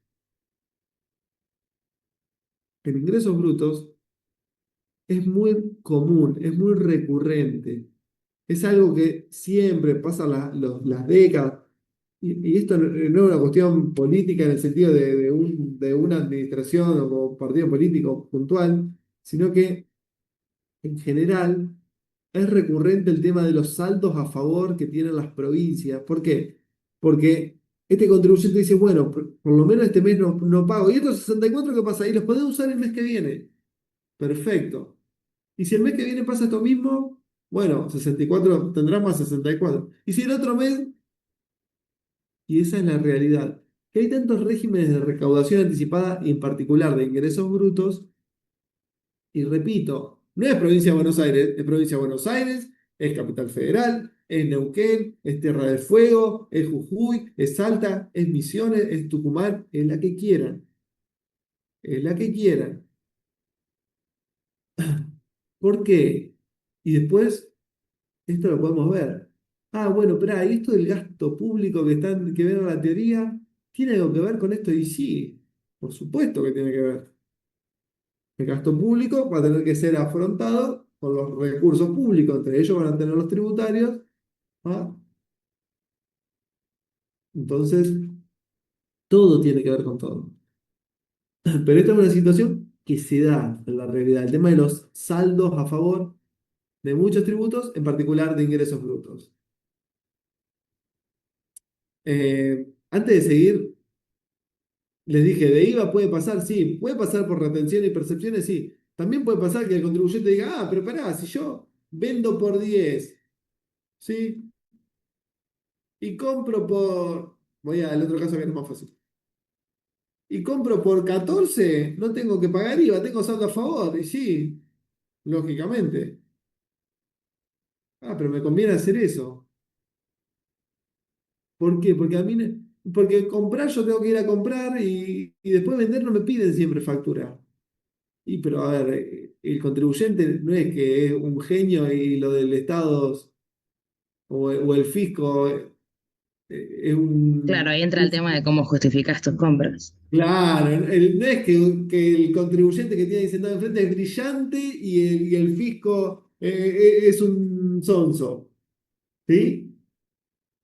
Si no, yo siempre, esto de verdad, práctica profesional, yo siempre le digo, esto lógica de almacén. La misma tenés que tener para el fisco. Si vos vendés por 10, no podés comprar por 14, salvo que estés empezando y decís, bueno, me estoqueo y este mes compro 14, pero porque lo voy a ir vendiendo en 3 meses. Pero si todos los meses pasa que vos comprás más de lo que vendés, y más que hoy no tiene que venir ningún inspector a ver una factura física, nada. Esto se prende las luces enseguida por cruce sistémico. ¿Sí? Así que esto desbaratarlo rápidamente. Porque lo mismo ve el fisco y como le digo, no como antes que tenía que ir a chequear factura. Hoy se fija cuánto uno facturó en forma electrónica, cuántas facturas recibió y ya está. Se fija, me decís que vendés 10, perfecto, pero en la cuenta bancaria te están entrando 50 millones todos los meses. Primero va a hacer algo el fisco y después te va a preguntar de dónde lo sacaste. ¿Sí? Te están facturando 10 millones de pesos y tenés compras con tarjeta de crédito por 80 millones. Primero va a hacer algo, léase, te va a ajustar todos tus impuestos y después vos tendrás que defenderte. ¿Sí? Lógica de almacén, en mi latillo, con cualquier contribuyente que está empezando. Si vos vendés por 10 y comprás por 15, vas a tener problemas. Si vos vendés por 10 y gastás por 15, aunque no tenga que ver con la actividad, vas a tener problemas. Si vos vendés por 10 y te entra plata al banco, Mercado Pago, donde sea, por 50, vas a tener problemas. Bien, continuamos con nuestro ejemplo que habíamos llegado a ingresos brutos, ¿no? Bien, ingresos brutos, saldo a favor, lo podemos utilizar en el futuro, pero financieramente nosotros pagamos de ingresos brutos ese mes 364. Incluso no puede decir, che, espera, si de acá al infinito todos los meses me pasa esto, yo facturo 10 millones de pesos y todos los meses pago anticipado 364.000 pesos, por más que la ley me diga que la alícuota del impuesto es 3%, en realidad es el 3,64, porque todos los meses pago 364.000. El contribuyente podría plantear esa situación. Profe, Sí, ¿te puedo hacer una pregunta? por supuesto. Cuando se hacen las retenciones, ¿esos porcentajes están inventados también? Sí, todos. Porque yo me pregunto, ¿por qué te harían una retención de un porcentaje más del que después vas a pagar? Lo Eh, mismo me preguntan todos los contribuyentes, pero en este caso, ninguna, esto sí lo tuve en cuenta. Fíjate que ninguna le hicieron por un porcentaje más. Esta de la retención de ingresos brutos fue del 1,5 y este contribuyente tributaba al 3. La percepción fue del 1% y tributaba al 3. La retención bancaria fue del 1,5 y tributaba al 3. Todas sobre distintas bases. Todas hechas por distintos sujetos. Una se la hizo el proveedor, otra se la hizo el consumidor y otra se la hizo el banco. ¿Sí? Tengo una pregunta. Sí. Las empresas normalmente, cuando tienen un cliente, por ejemplo, que ya de movida les pasa que es agente de percepción de ingresos brutos con una alícuota del 1,75%, por nombrar un ejemplo, ¿ya automáticamente ese porcentaje se lo cargan en la factura o directamente del total de la factura, o sea, del precio de lista más IVA, por decirlo, el cliente retiene ese monto? No, te van a percibir, en el caso de vos estás comprando, vos fuiste a comprar a un Ponele que proveedor. yo soy el comprador y a mí me está vendiendo una empresa. Yo soy agente de percepción de ingresos brutos por un 1,75. Sí. La empresa me vende, ponele, sale 120 pesos el producto, final facturado. La empresa la factura, ¿me la da a 120 o me la da a 120 más el 1,75? No, te va a cobrar generalmente sobre el neto, fíjate, no sé si ven acá. Por ejemplo, la percepción de IVA acá está calculada como el 3% de el precio neto. Acá la percepción vas a tener el 1% del precio neto. ¿Sí? Lo que tiene que hacer el que te está percibiendo o el que te está reteniendo no es algo que hace porque quiere. Es todo un trabajo.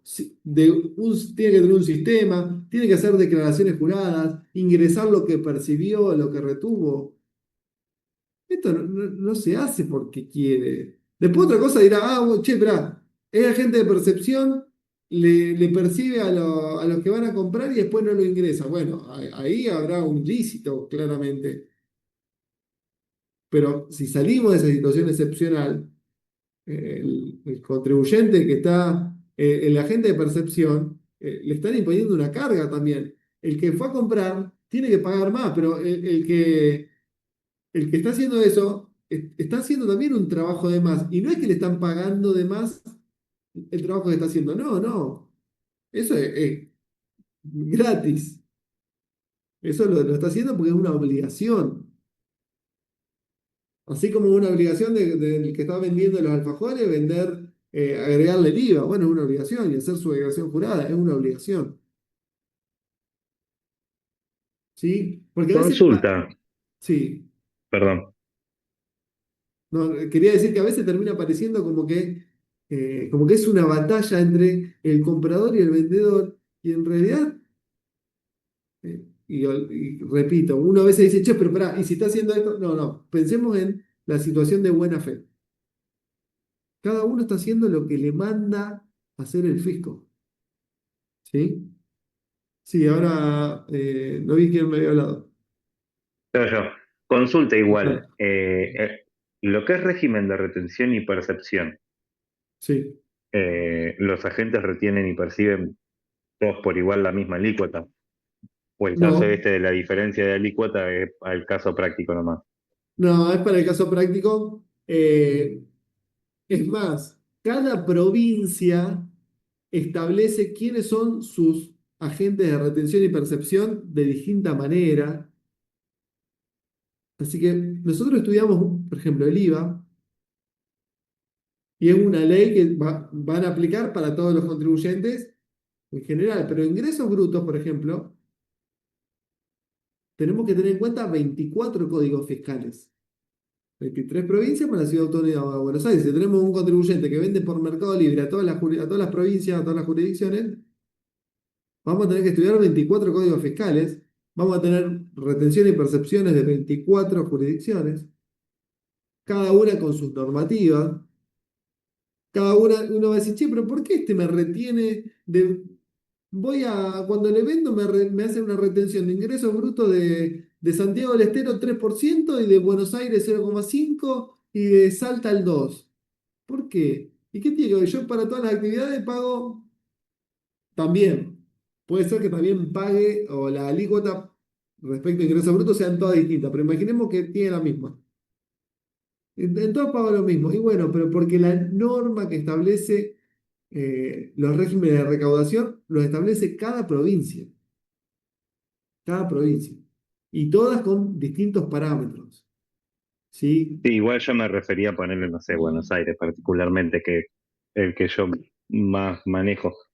Por eso te digo, Sí. no sé si todas las entidades retienen y perciben a la misma alícuota. No. No, ¿por qué? Porque incluso el mismo sujeto, agente de retención o percepción, en el caso de provincia de Buenos Aires y en muchas otras provincias, es por padrón. Se establece mensualmente un padrón que dice, bueno, a Lautaro cuando tenga una compra hay que percibirle el 1%, pero a Ezequiel le vamos a percibir el 1,5% y a otro le vamos a percibir el 2%. En función también a determinados parámetros. ¿Por qué? Y porque uno será más cumplidor, el otro tendrá situaciones judiciales con el fisco, el otro es un contribuyente nuevo, entonces tengo dudas. ¿Sí? Claro, Entonces, pero yo lo que voy sobre ese quid, todos los agentes de percepción van a percibir a la misma alícuota y todos los de retención van a retener a la misma. sí, en general sí, salvo que estén dentro de otro régimen, por ejemplo, estaciones de servicio.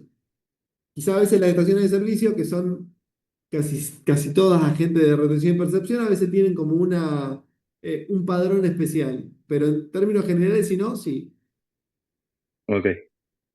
Puede pasar a veces también por cuestiones sistémicas que nos estamos yendo muy lejos. Pero por cuestiones de sistema que diga, bueno, a los que te vendan, a los vendedores de alfajores, percibiles el 1%. Y, y otro diga, a los que venden mercancía en general, retenerles el 2. Y quizás vos en el sistema te tienen como venta en general y te perciban el 2, o te retengan el 2 y a otro, en otro lado te retengan el 1. Pero ahí sí sería una cuestión de error de sistema, de cómo te tienen catalogado. Claro. Lo que pasa es que es demasiado amplio eh, el tema. Por eso solamente hablamos un poquito de cuál sería el efecto de esto. Profe, perdón, me quedó una duda en la liquidación de IVA. Sí. Bueno, llegué, ¿no? Llego al saldo técnico. Me confunde la diferencia entre IVA, débito y crédito fiscal y después las retenciones y percepciones. Al 1.600.000 surge de el IVA. Sí, de lo que- hasta ahí llegué, digamos. Sí. Bien. Cuando vos, antes de hacer la declaración jurada, en el mismo mes, cuando vos te pagaron, no te pagaron los 12.100.000, sino que te pagaron 11.600.000, porque una parte te la retuvieron, ¿sí? Entonces, ese consumidor que te la retuvo, no se la queda para él, se la ingresa a Arca como anticipo tuyo, porque no te lo pagó vos, era tuyo eso. Entonces, por ejemplo, acá la retención de IVA, 250.000 pesos. Vamos a poner en otro color para que no se. 250.000 pesos son estos 250.000 pesos que tenés acá. Y cuando fuiste a comprar, que antes pagabas 4.840.000 pesos, como te percibieron, te cobraron anticipado IVA por 120.000 pesos, cuando haces tu declaración jurada, decís, che, esto ya me lo cobraron. Incluso cuando estás haciendo la declaración jurada, podés consultar en las retenciones, dentro de las retenciones de tu cliente, de tu contribuyente, si el que le retuvo y el que le percibió lo ingresó. Te van a aparecer. Bien. Entonces, ¿cómo? Ah, perdón, sí, sí. No, no. Como vos ya pagaste esto del impuesto, no vas a terminar pagando 1.260.000. Pensalo financieramente. Tenías que pagar 1.260.000. Si ya pagaste por anticipado cuando fuiste a comprar, pagaste más. Cuando te pagaron menos, porque una parte ya se le ingresaba al fisco. Bueno, ahora te lo tomas y el saldo a ingresarle al fisco no va a ser 1.260.000, sino va a ser 890.000. Claro. Sí, la duda que me queda es conceptualmente cuál es la diferencia entre un crédito fiscal y una retención o percepción. O sea, ¿qué determina que algo sea un crédito fiscal de IVA o que sea una retención o percepción? Bueno, primero que el IVA, por eso empecé con el ejemplo básico. El impuesto al valor agregado en sí va a surgir por la diferencia entre el impuesto que uno factura por sus ventas, que son los débitos fiscales, y el impuesto que uno tiene en sus compras, que son los créditos fiscales. Eso sería el IVA en su estado natural, si lo querés. El 1.260.000. Que como hoy les dije, ¿a qué es igual este 1.260.000? Al impuesto de las ventas, pero el impuesto de las compras, pero si lo pensamos conceptualmente, ¿te acordás que este cliente decía, voy a vender en 10 y voy a comprar en 4? ¿Cuánto es la diferencia? ¿Cuánto es su ganancia o su valor agregado? Sí, serían 6 y básicamente este 1.260.000 sería el 21% Bien. del 6. 6 millones por 0.21 es 1.260.000. Eso termina siendo el IVA. Y por eso no es lo mismo poner un pago a cuenta arriba o abajo. ¿Sí? Porque el saldo técnico de IVA es la diferencia entre los débitos fiscales y los créditos fiscales. Y punto. Es el impuesto al valor agregado. Después lo otro son, bueno, del impuesto, ¿cuánto ya pagaste? Sería el tema de retenciones y percepciones. Acá no tenemos un ejemplo. que puede ser cualquier otro. Ahora bien, esas retenciones y percepciones que me aplicaron no fueron cuando hice las compras de mi actividad, digamos, porque eso ya sería crédito fiscal. No sé si se entiende Sí, la sí, duda. sí, sí. Cuando vos compraste y vendiste, o sea, vos, según tu interpretación, ¿cómo estos 250.000 pesos y estos 120.000 pesos, cómo los pagaste? De manera En un anticipada. caso, claro, Sí, pero quiero entender el razonamiento porque ahí está, me parece, la confusión. claro. A ver, No es que uno, vos fuiste y le pagaste, fuiste a la ventanilla de Arca y le dijiste, toma, te anticipo 120 y te anticipo 250. Eso cuando vos fuiste a comprar, le pagaste a tu proveedor un anticipo de IVA, pero que no es crédito fiscal. Y cuando te pagaron a vos por tus ventas, te retuvieron una parte de IVA, pero que no es débito fiscal. El débito fiscal surge de aplicarle al precio neto, ¿sí?, la alícuota de impuesto que corresponde, 21%. Entonces el débito fiscal es al precio neto a los 10 millones aplicarle el 21%.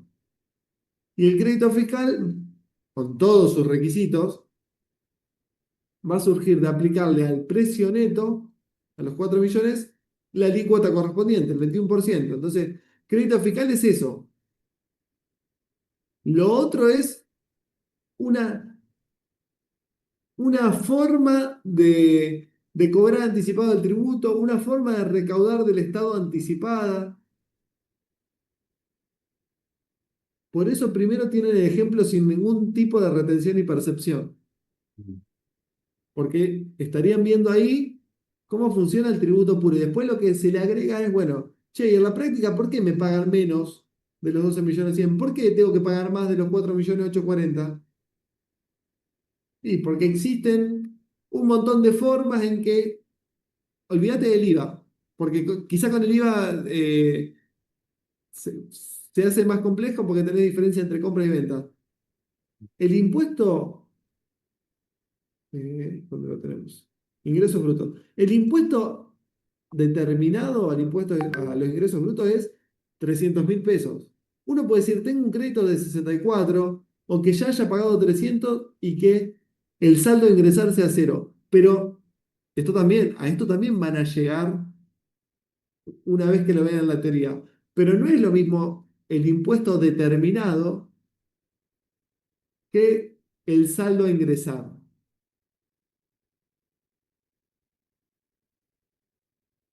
¿Por qué?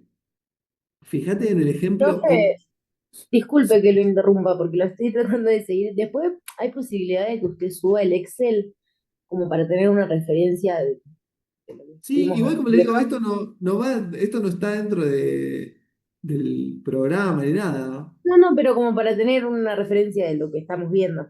Sí. A lo que voy es a esto. A veces los ayuda a pensar en términos contables porque las materias contables las tenemos más aceitadas. Ingresos brutos. Impuesto determinado, 300.000 pesos. Saldo a ingresar, 300.000 pesos. En el ejemplo que no teníamos retenciones ni percepciones. Vamos a pensarlo contablemente. El impuesto determinado sería la cuenta de resultado, ¿sí? La que va en el debe, resultado negativo. Saldo a ingresar en una cuenta de qué? Partida doble, contabilidad, sí. ¿De qué? De activo. No. Activo, pasivo. Es pasivo, De- profe. Bien, de pasivo, ¿sí? Si quieren, piénsalo hasta contablemente. Una cosa es el resultado del impuesto, otra cosa es el impuesto a pagar. Me vengo acá. Acá, aunque no tenga impuesto a pagar, tengo el resultado negativo del impuesto. ¿Sí? Tengo el resultado negativo del impuesto. Tendré que una gran parte ya lo pagué y me quedará un saldo a favor.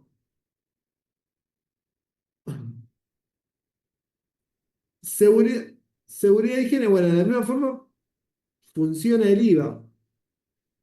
Eh, Sí, entiendo igual, que nada, no la quiero hacer muy larga, pero básicamente la duda que me surgiera, porque digo, ok, ¿no? Hago una compra por 4 millones, me facturan el 21% de IVA, entonces yo sí, digo, ya me facturan el 21%, ¿por qué además me están persiguiendo 120.000? Esa es la duda que tenía, básicamente.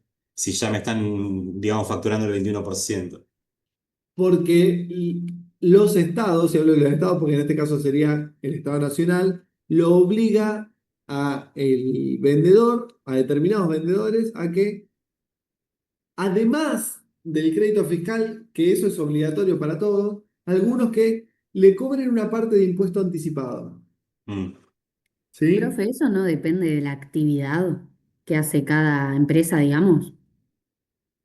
El La porcentaje. obligación de... Sí, sí, eso, pero esto es todo inventado, chicos. Lo de los porcentajes no Ah, seguimos porcentajes. ¿cómo surgía los 120 el percepción IVA o lo inventó? Lo inventé, acá le puse Ah, que era el 3%, pero le puse 3% porque sí. claro, claro, yo solo para saber cómo era que surgía ahí. Eh, Esto piénsenlo con el caso anterior. Piensen en el caso anterior que serían los casos de IVA puro de compras e IVA puro de venta. ¿Sí? Así como ustedes cuando venden están obligados a facturar el IVA, agregarle el IVA a su factura. ¿Sí? ¿Eso quedó claro? Sí, sí, sí. Sí, Bien, profe. el otro, el que le vende los alfajores para revender al cliente de ustedes, también es cliente de ustedes. Y cuando ustedes le explicaron lo del IVA, le dijeron, che, vos vas a vender alfajores por 4 millones, le tenés que agregar el IVA. ¿Sí? No es que son sujetos de dos mundos, que son enemigos, no, los dos están haciendo lo mismo. El que vende 10 millones estará vendiendo 10 millones más IVA. El, el proveedor de ustedes también, ustedes le están comprando, pero él está vendiendo alfajores y por eso tiene que facturar IVA. Él no va a hacer una factura que diga IVA neto 4 millones, crédito fiscal 840. Él va a hacer una factura que diga IVA 4 millones, débito fiscal 840. Para ustedes que están comprando, el débito fiscal que factura el otro va a ser un crédito fiscal. ¿Sí? Esto ármenselo como en una cadena. Ustedes están tomando el IVA del paso anterior, del escaloncito anterior. No, estamos lejísimos de ver IVA y, como les digo, es solamente para tener una noción de que, si quieren quédense con esto, de que vamos a pagar, el contribuyente de ustedes va a pagar IVA por la diferencia entre lo que él facture de IVA y lo que le facturen de IVA. ¿Sí? Entre el débito fiscal y el crédito fiscal, que son 1.260.000 pesos. Con esa idea quédense.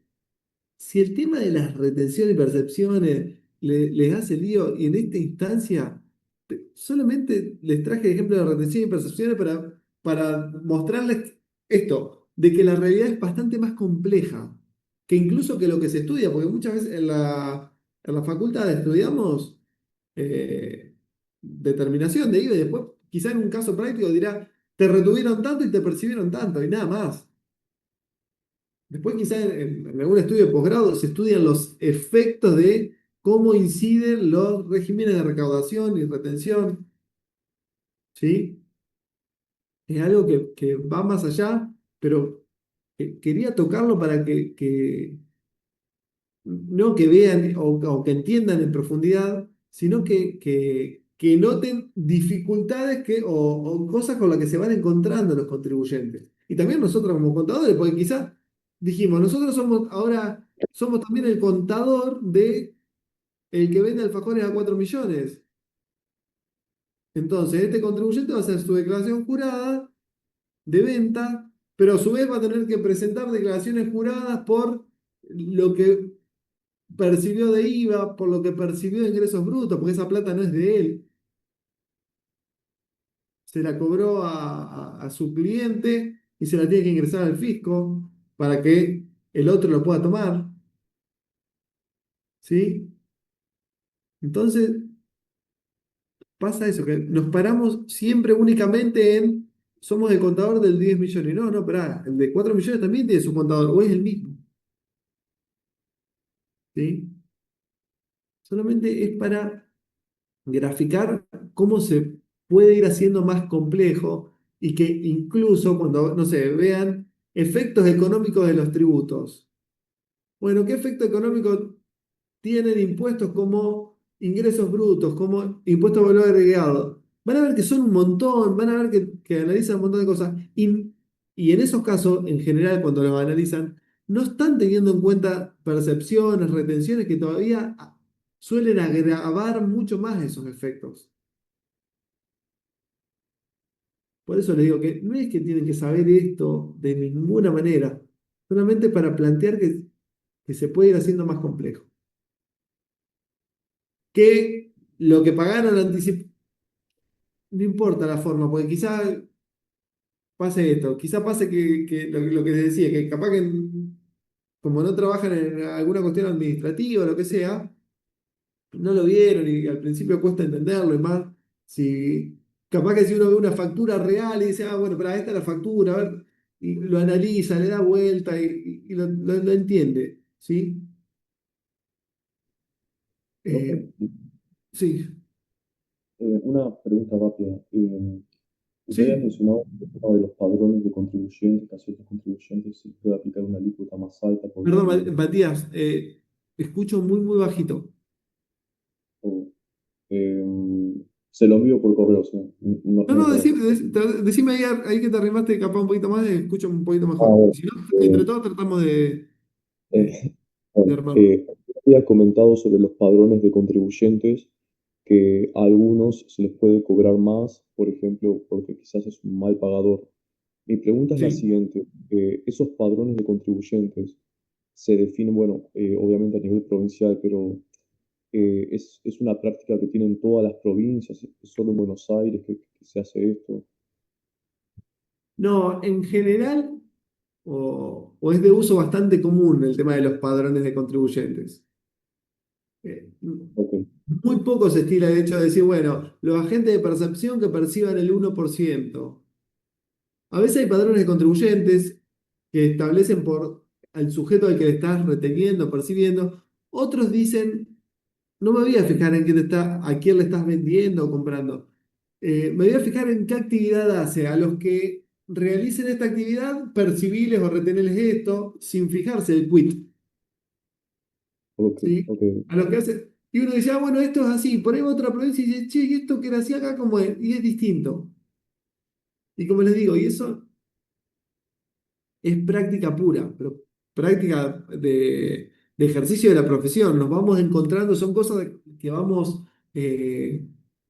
tropezándonos y haciéndonos despertar o darnos cuenta que elegimos una carrera en la que nos tenemos que ir capacitando, aprendiendo, investigando todo el tiempo, todos los días. ¿Sí? Porque incluso, no sé, tienen y pasa en todos los aspectos. Piensan, no sé, fuera del impositivo. Uno dice, bueno, me gusta la parte de sueldo y liquido sueldo y hago esto. Y de repente liquidan sueldo determinado convenio colectivo de trabajo y tienen como cliente a una empresa que se dedica a otra actividad y la forma de liquidación quizás es totalmente distinta. Bueno, nuestra carrera es así, chicos. Y no lo digo. eh, No lo digo contento, pero es la realidad, es así. Gracias, profe, gracias. Mira, y repito lo que dije hoy, que no es una lucha ni entre contribuyentes, ni algo que quieran hacer muchas veces los contribuyentes, sino que tienen la obligación. Cuando vean que, no sé si empezaron a ver distintos tributos, y cuando ven esto de que el impuesto, y empieza, enseguida habla de el poder imperio del Estado. Y bueno, nos está hablando de esto, justamente. Nos está hablando de que el contribuyente está pagando un tributo porque es obligatorio, no porque quiere. No lo hace en forma voluntaria, lo hace en forma obligatoria.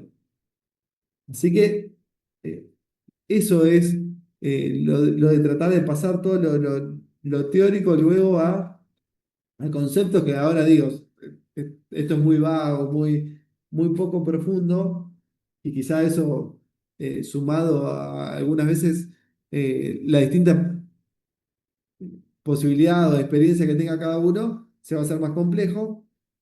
Esto no lo vamos a tener en ningún caso, ni del parcial, ni del final, nada, solamente para ver cómo funcionaría o cómo tratar de entender lo que tiene que hacer ese cliente que les vino a golpear la puerta y que tiene que determinar distintos tributos, distintos impuestos, distintas tasas.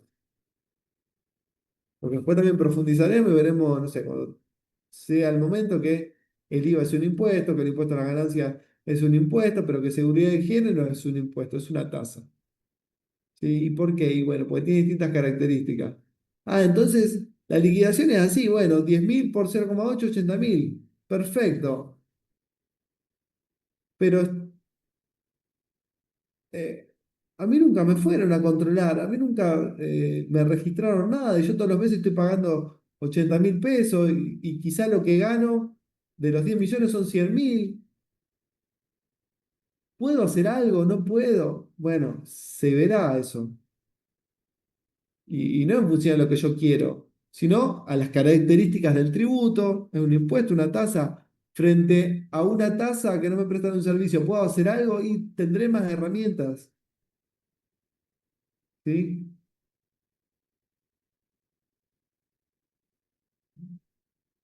Em,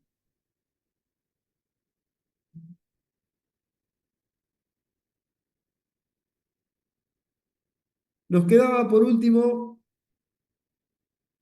en lo referido al impuesto a las ganancias, de la misma manera que el anterior, que el ejemplo anterior, lo único que se modifica, este contribuyente que había pagado 4 millones de pesos al alfajor y después los vendió a 10, tenía una ganancia bruta, una utilidad bruta de 6 millones, pagó los mismos impuestos, y acá se ve que acá lo que tenemos de gastos no es lo que tiene que pagar, sino son los resultados, como él le dije, en términos contables, las cuentas de resultados, los 300.000, los 80, los 100.000, carga de familia, le puse la misma que teníamos antes inventada, alícuota de ganancia, hoy la habíamos cambiado al 30, vamos a dejarle el mismo impuesto determinado que en el caso anterior.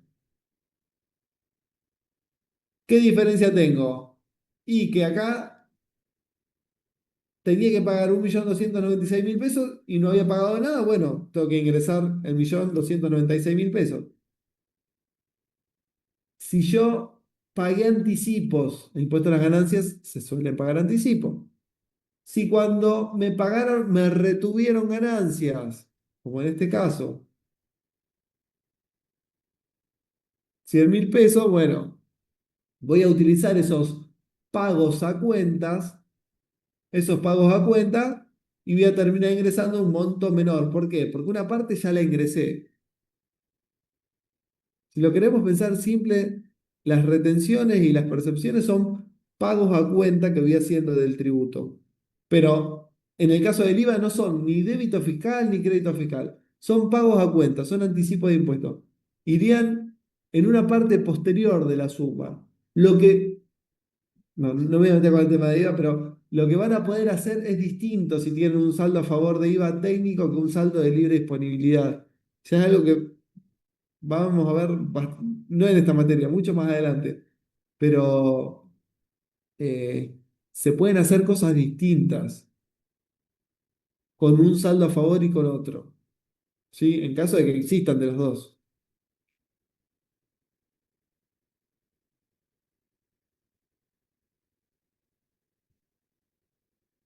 Bueno, este es el caso del impuesto a las ganancias.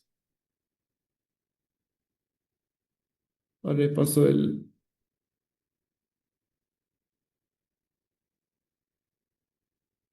el archivito.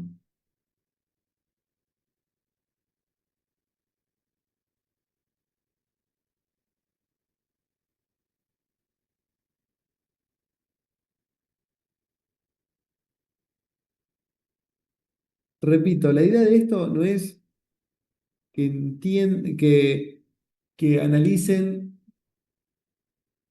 o que pretendan saber cómo se liquida un impuesto, sino que a la hora de que, ejemplo típico, que estén viendo efectos económicos de los tributos y digan, este efecto se da en el impuesto sobre los ingresos brutos y se subsana en el impuesto al valor agregado porque pasa tal cosa. Y quizá, como quizás se ve, hay alguno que nunca vio el tema, dice, bueno, espera, me están dando un ejemplo que no puedo entender. Olvídense de las retenciones y las percepciones en el tema de los ejemplos. No le van a estar planteando tema de retenciones y percepciones. Le van a estar planteando cuál es la diferencia entre dos impuestos que graban los consumos, como puede ser ingresos brutos y el IVA, y cuáles son los efectos económicos en uno que tiene en cuenta el impuesto que se pagó en la etapa anterior y otro que no lo tiene. ¿Sí? ¿Es lo mismo el IVA que ingresos brutos? Y no, porque dijimos que si en ingresos brutos, que si este contribuyente, perdón, no en ingresos brutos, había facturado 9.500.000 pesos, va a tener de crédito fiscal, a él le van a facturar 1.995.000 pesos de IVA, entonces él factura 2.100.000, le facturan 1.995, va a pagar de IVA 105.000. ¿Sí? Entonces, no es lo mismo el efecto de ese impuesto que dijimos que esto es el valor agregado de la diferencia de los 50.000 entre los 10 y los 9.500.000. No es lo mismo que el efecto que tiene un impuesto como ingresos brutos que grava eh, o que la base imponible son los ingresos brutos. ¿Sí? Que va a tener que pagar de impuestos 300.000 pesos. ¿Sí? Esas cosas chiquitas, no se complica con temas de retención y percepciones.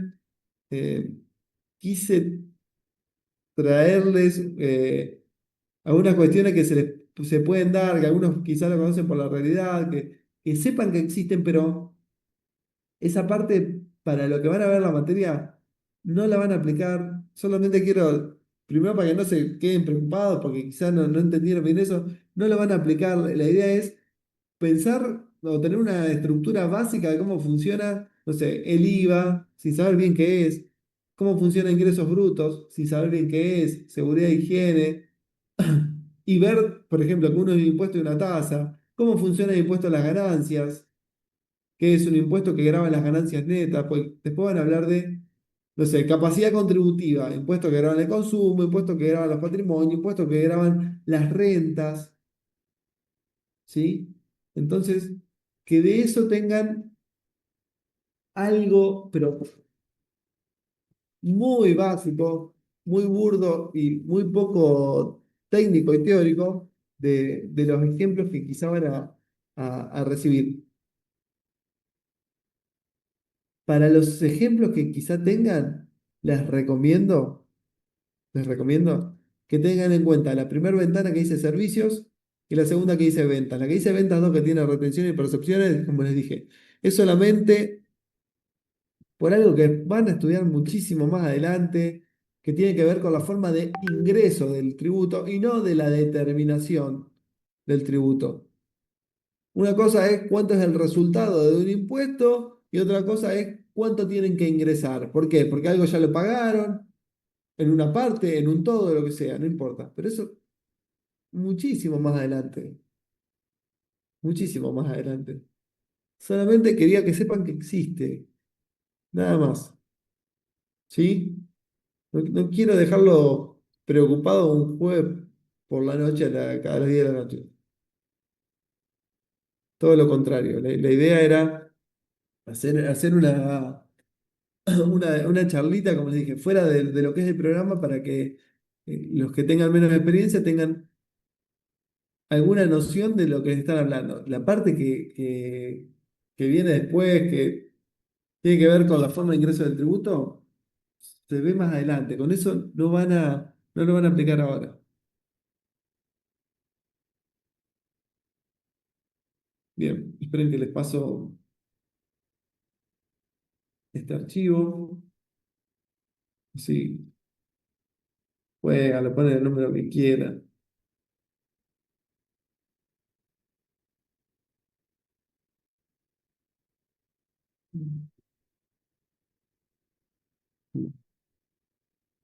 No lo voy a guardar porque creo que si lo guardo va a quedar sin la. Si le hice alguna modificación sin querer, tratando de dar algún otro ejemplo.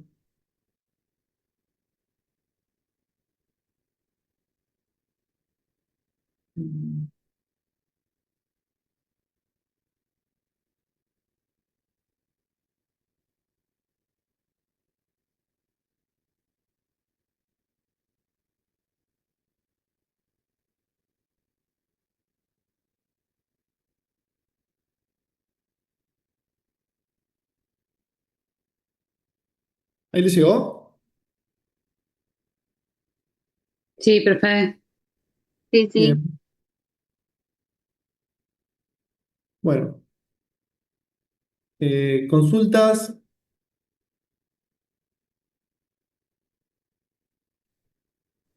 Yo, profe, pero por ahí no tanto relacionado a los temas, o lo que se explicó, sino más administrativa, Sí. porque saber si el sábado hay clases, no sé si sabrías vos, porque generalmente la facultad da suetos cuando hay fin de semana largo, entonces, para saber y no perderme la clase. eh, Creería que sí. Le pregunto a Germán. No sé si me va a contestar ahora.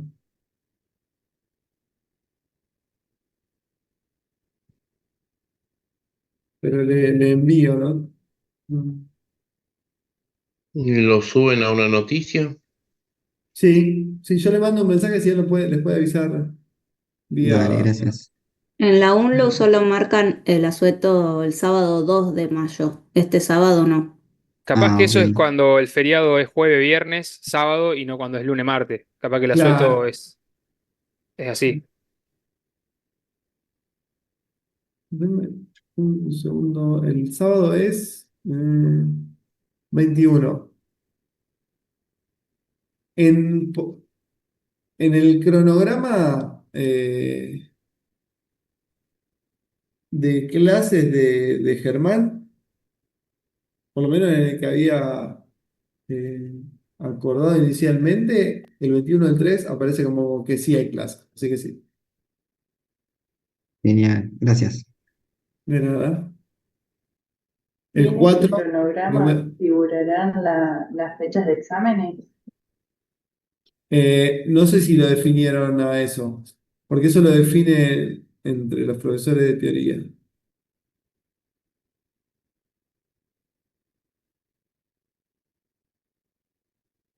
Mm. Buen fin de... Bueno, chicos, nos vemos.